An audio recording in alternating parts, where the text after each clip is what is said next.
Hello everyone, this is Turd Flinging Monkey. Welcome back to Monkeynomics, and once again I am here to tell you that Bitcoin is a massive bubble, and if you own Bitcoin, you need to sell it. I know everyone's pumping it. I'm making this video because people don't seem to understand the fundamentals, and Elon Musk is even getting in on it. And so because I've spoken very highly of Elon Musk, people are like, oh, now that Elon Musk is buying Bitcoin, TFM, are you going to admit you're wrong? To the moon. No, I'm not wrong. I can prove it. Just watch this video. If you think I'm still wrong after watching this video, buy all the Bitcoin you want. But here we go. Let's talk about what value is.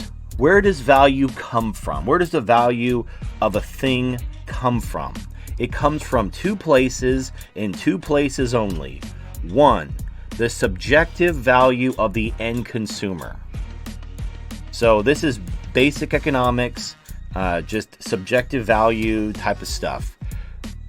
What is something worth? It's worth whatever someone's willing to pay for it. So if someone values something and they're willing to pay X number of dollars, that's what it's worth.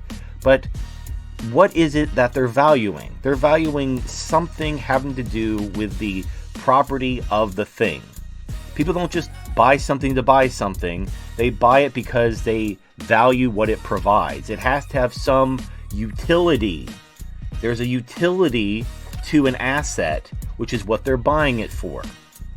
So, for example, when you get a job, when you go out there and sell your labor, which is the same thing as like going on eBay and buying something, you're going out there, you're putting out your resume, and you're saying, these are my skills, I would like to get paid this much. And then if the employer values your skills, they will hire you for that much, and then you will work there. And that's how selling labor works. If you're selling a car or a collectible toy or a video game or anything, a book, you have to offer it for a price, and then people can purchase it for that price. But if they don't, you're going to have to lower your price. This is what sales are.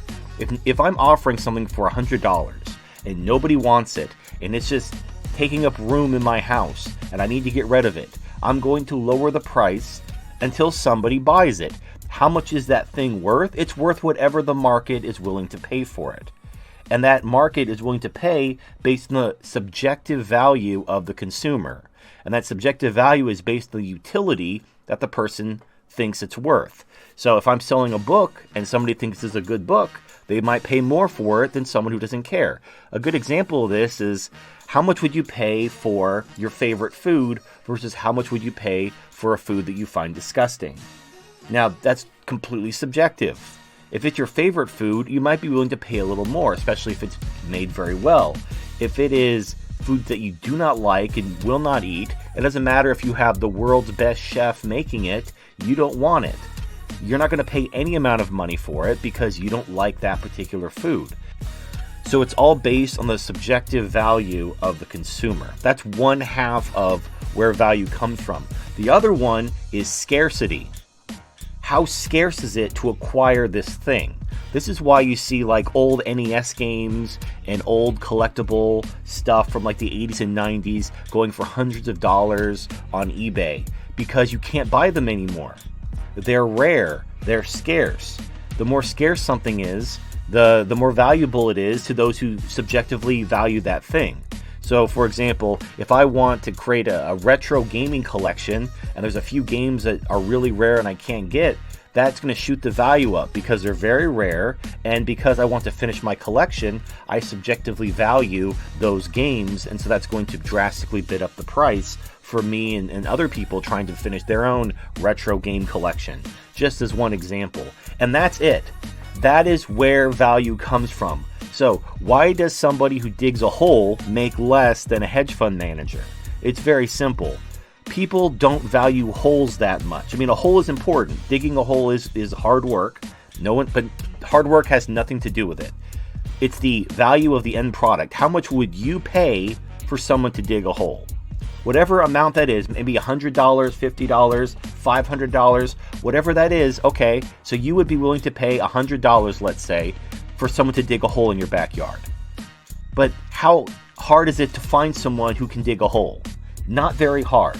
Digging a hole is not very rare. It's not a scarce skill set. It's just digging a hole and basically having the use of your body. So it's very easy to find someone who knows how to dig a hole.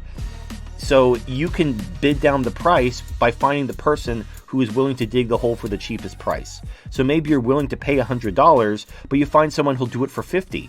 Great, you just save 50% of what you're willing to pay, and because the skill set is very common, you could hire someone for $50 to dig your hole.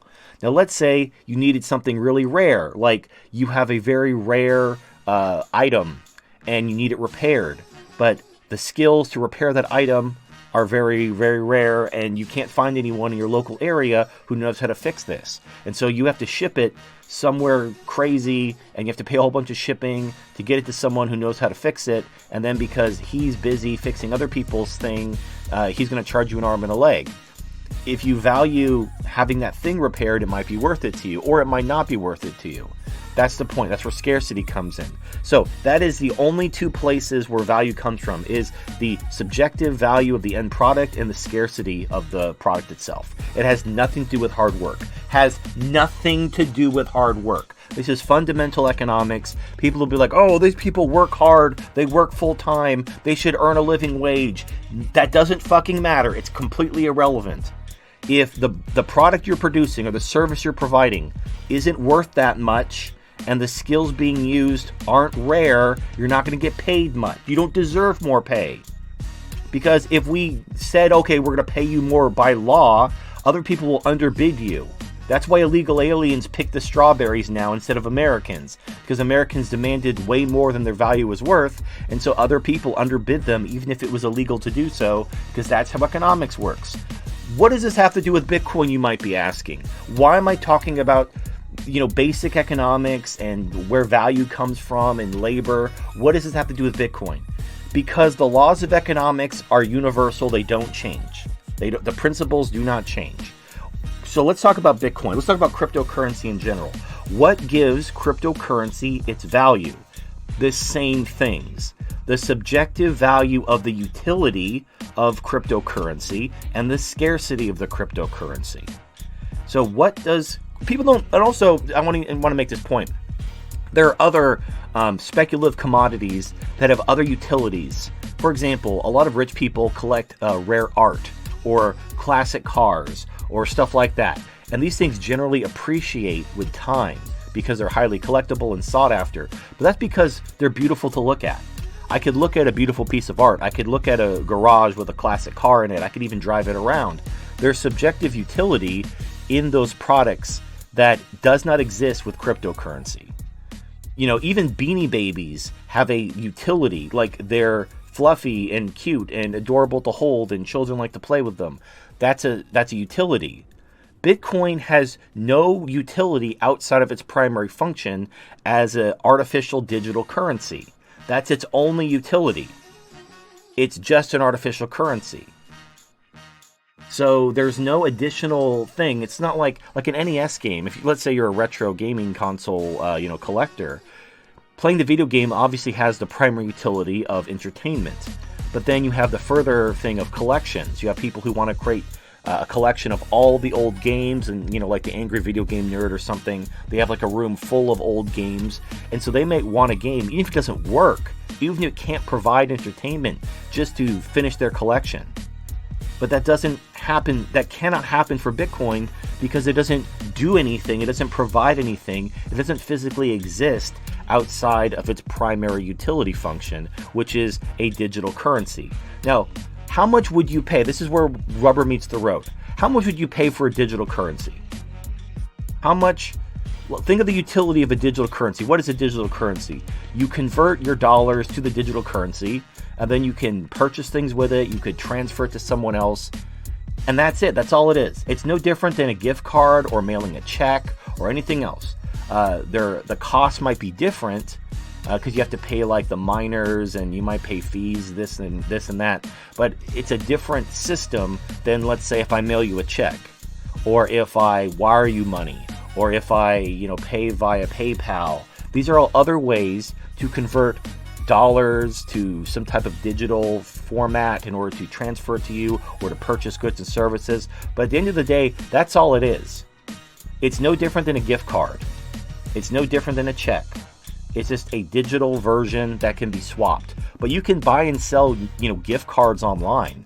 There's a website called Gift Card Granny, where if you have unwanted gift cards, you could sell them online. Or if you want to buy gift cards, you can buy gift cards online from people who got gift cards that they're not going to use. And so you can buy this thing. That's not a replacement for currency. It could be used in a way, but it's not a very good replacement for currency. And no one would say that Gift Card Granny is the future of currency and that everyone's going to accept used gift cards from various vendors as some type of currency. That makes no sense. So I just want you to imagine like the perfect cryptocurrency. It allows you to convert your dollars to some digital format in order to buy goods and services, and it has very low fees in comparison to things like credit cards. And you don't have to pay, you don't have to mail anyone a check or anything, so very low fees in comparison. All right, how much would you subjectively be willing to pay for that? Whatever amount you're thinking of, that would be the subjective value of the utility of the item or the service. I don't see that under any circumstances being 40,000 plus. That's retarded. And you know how I know that's retarded? Because our second issue is scarcity. Yes, Bitcoin there's a finite amount of Bitcoin that can be mined, and it's inherently scarce. But crypto is infinite. Anyone can create more crypto. Anyone. It's infinite. And these other cryptocurrencies work exactly the same as Bitcoin. If you actually valued crypto for its utility, then you would buy the cheapest crypto that did the job you needed. You can create a meme coin that's identical in function to a coin worth $50,000, which is insane. Now, let's compare this to the smartphone market. So if you look at smartphones, and I'll bring up a chart to demonstrate this. So you can see this is the smartphone market from 2010 to 2016. It's a little bit dated. This is just what I found on the internet. Now you can see Apple, which is the company that made the smartphone popular. It is not the biggest segment of the market. In fact, it's the smallest of these three categories, which is Samsung, Apple, and all others. All others is the largest segment of the market. Apple has been shrinking. And then you have Samsung, which is a little bit bigger than Apple, but nowhere near the all others category. Why? Because in the smartphone market, people value the utility of the smartphone. People want a smartphone that does what they want, that has the apps they need, that allows them to make calls, text, check their email, navigation, take pictures, so on and so on and so on. That's what they care about. They care about the utility. And so in an environment where you have interchangeable products and they all do the same thing, and there's no difference, there's no fundamental difference between different products, you're just going to go for the cheapest one. Why wouldn't you? Why wouldn't, if they're all the same and they all do the same thing, why would you pay more for a product that's the same thing as the one that costs less? It's just basic common sense. So now there are some things like Apple has exclusive apps or specific services you might value if you're in like the Apple ecosystem, but that doesn't apply to crypto. In crypto, Bitcoin does nothing special. Dogecoin can do everything Bitcoin does.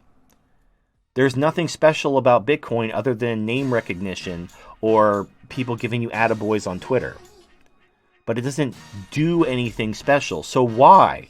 Why, I ask you, is everybody buying Bitcoin? Why are they buying the most expensive cryptocurrency when there are a bunch of cryptocurrencies worth nothing that do exactly the same thing? So here is, I'll show you this point. This is a chart of cryptocurrency market capitalization from July 2013 to January 2020. And you can see Bitcoin was the overwhelming dominant, segment of the market. And then there was the crash of 2017. Now look what happened. When the crash happened, look, you had other cryptocurrencies rising. And then what happened? Now Bitcoin is now the leader in the market by a huge margin, by the way. This makes no sense if people are buying crypto for its utility. if people subjectively valued the utility of cryptocurrency, Bitcoin would be losing market share and cheaper cryptocurrencies would be gaining market share. You don't see that in crypto. Why not? Because people aren't buying Bitcoin because they value the utility. In fact, most companies who use crypto, I'll use DLive as an example. DLive created their own crypto.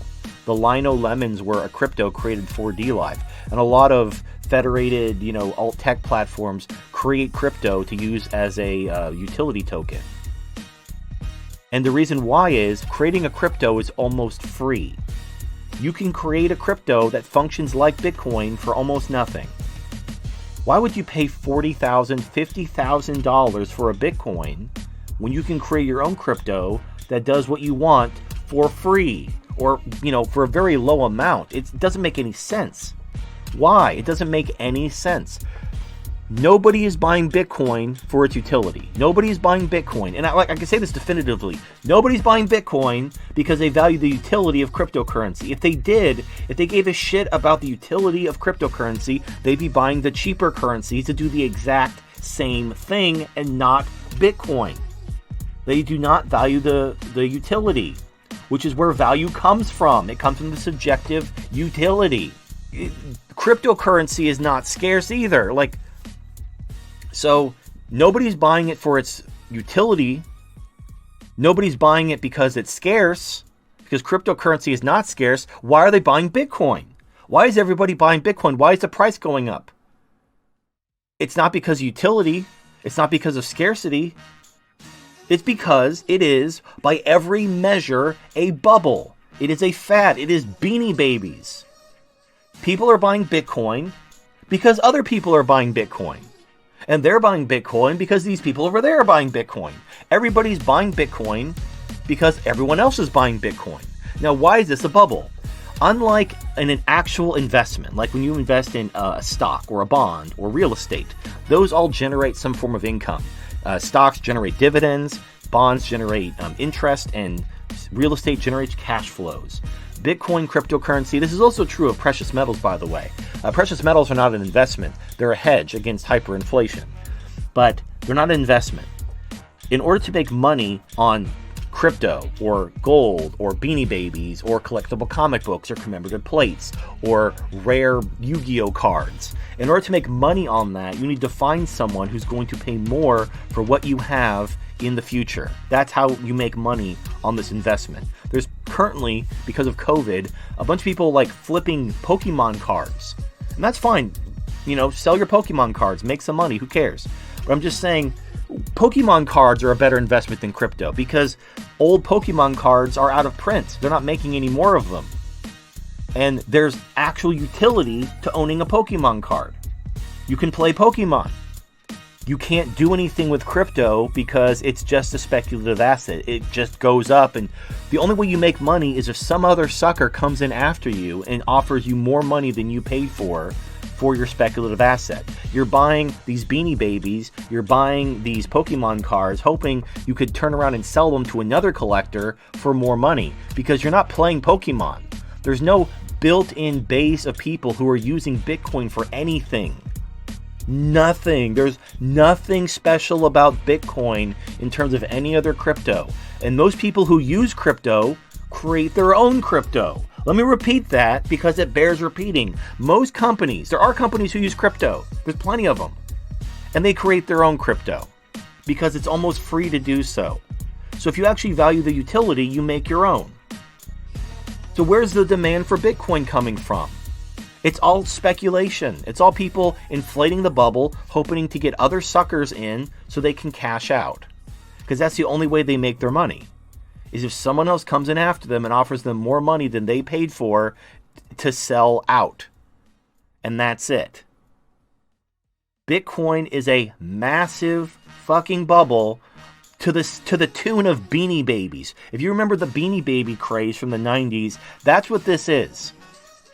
That's what this is. It's total bullshit. And if right now, people are still trying to get rid of their Beanie Baby collection. Now they're going for dollars. They used to be worth thousands of dollars. Now they're selling them for, pennies to $1. You could just buy Beanie Babies at a dollar store now. That's how worthless they are. Now, here's the interesting thing. Beanie Babies still have some utility. They're still little adorable plush stuffed animals. Children might want to play with them. You might want to collect them. You know, you might have a child that wants to collect all the cute little animals and display them in their room. That's a utility of a Beanie Baby. What utility does Bitcoin have? What can you do with a Bitcoin if it becomes worthless? Nothing. Nothing. It's nothing. It's just code. Now, if you own Bitcoin or own crypto, you know, good for you. I'm telling you to sell. I'm telling you to sell because this is a bubble. Now, if you want to ride the bubble and you want to keep going, that's fine. One day it's going to pop. And you're going to lose everything because there's nothing inherently about cryptocurrency in general and Bitcoin specifically that gives it any sort of subjective utility. And there's no scarcity because you can just create whatever crypto you want. It's insane. The bubble's still inflating, so you can sell now or you can sell later, and maybe you'll make more money if you sell later. But no one knows when the bubble's going to pop. No one. That's the point of bubbles. No one knows when they're going to pop. But they will pop, just like the Beanie Baby craze ended, just like the dot-com bubble burst, just like the housing bubble burst. There'll come a day when people will just wake up and they'll realize, wait a minute, this cryptocurrency is worthless. And then it'll pop. And then if you didn't sell, you're gonna end up like the GameStonk people on Wall Street bets. Like, I'll use a silly example to demonstrate this. If you have a Little Caesars in your area, you can get a pizza for $5 from Little Caesars. Now, if you go to the grocery store, you can get a frozen pizza for $5. Now, which makes more sense? I can go to Little Caesars and get a fresh baked pizza from Little Caesars, or I can take a frozen pizza home and I can bake it in my own oven for the same amount of money. But then I'm also spending electricity and labor in order to make the pizza when they can just make it for me. It makes sense to go to Little Caesars and get the pizza made for me. But in crypto, it's the opposite. You have Bitcoin selling for almost $50,000, while creating your own crypto that does the same thing Bitcoin does is a couple $1,000s at most. Why would you buy Bitcoin? There's literally no reason to. I mean, you can create a crypto like Dogecoin, which was created as a joke, that does everything Bitcoin does and is worth pennies. It's worth 8 cents as opposed to almost $50,000, and it does the exact same thing. But anyway, okay, so I've said my piece. This is my second video about why Bitcoin is a bubble. And if you listened to me last time, you cashed out and made a lot of money, and we're all very happy for you. Maybe you'll listen to me this time, or maybe you think I'm stupid and don't know what I'm talking about, like people keep telling me. And we'll see, won't we? We'll see when the bubble pops, who was right, and who knows what they're talking about. So anyway, this is Turd Flinging Monkey. Thank you for watching, and I will see you next time.